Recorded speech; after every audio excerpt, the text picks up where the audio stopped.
Walaupun banyak peringatan tentang bahaya merokok, faktanya tetap saja banyak orang yang merokok. Bahkan, Indonesia merupakan negara ketiga dengan perokok terbanyak di dunia setelah Cina dan India. Seperti apa sebenarnya bahaya rokok bagi kesehatan? Ini kata dokter.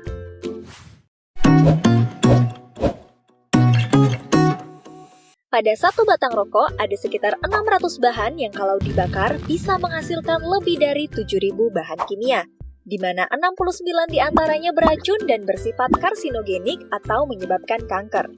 Komponen dalam rokok dapat dibedakan dalam dua bentuk, fase gas dan fase tar atau fase partikulat. Fase gas adalah berbagai macam gas berbahaya yang dihasilkan oleh asap rokok, seperti karbon monoksida, benzena, formaldehida, hidrogen sianida.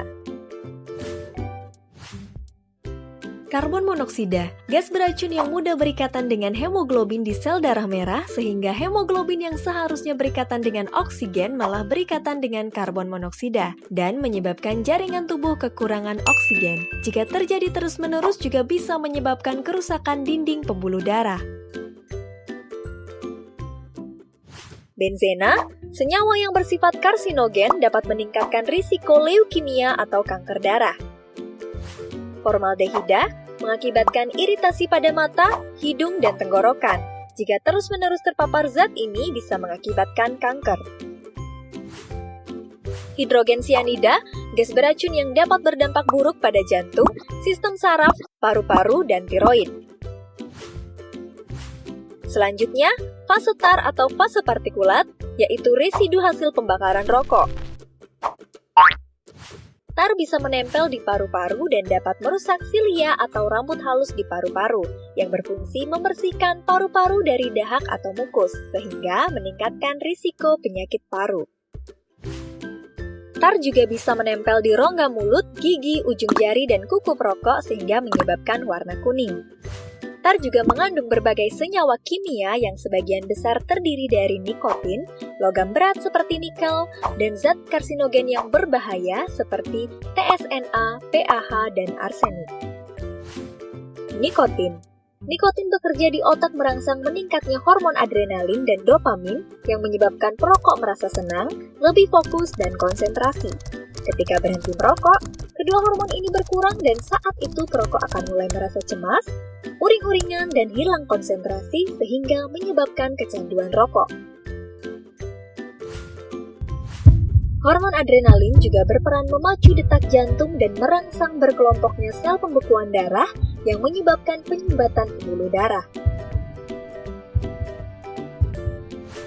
Bila sumbatan berlangsung di otak, akan menyebabkan stroke, di jantung, serangan jantung, di ginjal, hipertensi hingga gagal ginjal, organ genital, impotensi hingga kemandulan, di plasenta pada wanita hamil menyebabkan kelainan pertumbuhan janin, lahir prematur, hingga keguguran. Bahan berbahaya tadi ternyata tidak hanya berbahaya bagi si perokok, tapi juga bagi orang di sekitarnya. Mengapa bisa seperti itu? Begini ceritanya. Asap rokok yang dihisap ke dalam paru oleh perokok disebut asap rokok utama, di mana saat itu tembakau dibakar pada suhu yang sangat tinggi.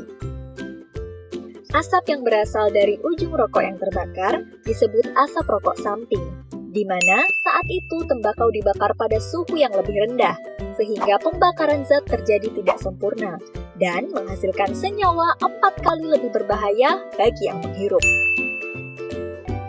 Residu asap rokok juga bisa menempel di rambut, kulit, baju, karpet, dinding, ataupun di dalam mobil yang disebut dengan third hand smoke. Residu ini bisa bertahan berhari-hari hingga berbulan-bulan dan dapat mengalami transformasi kimia menghasilkan polutan karsinogenik yang lebih berbahaya. Itu hanya sebagian dari ribuan zat berbahaya pada rokok, yang bukan hanya berdampak pada kesehatan si perokok, tapi juga mencemari udara lingkungan dan berbahaya bagi kesehatan orang di sekitarnya. Jadi, lebih baik hindari merokok. Bagi yang tetap merokok, sebaiknya hindari merokok di kawasan tanpa rokok. Karena semua orang berhak menghirup udara bebas dari asap rokok. Ini kata dokter tentang bahaya rokok. Terima kasih sudah menyaksikan video ini. Jangan lupa like, share, dan subscribe. See you on the next video.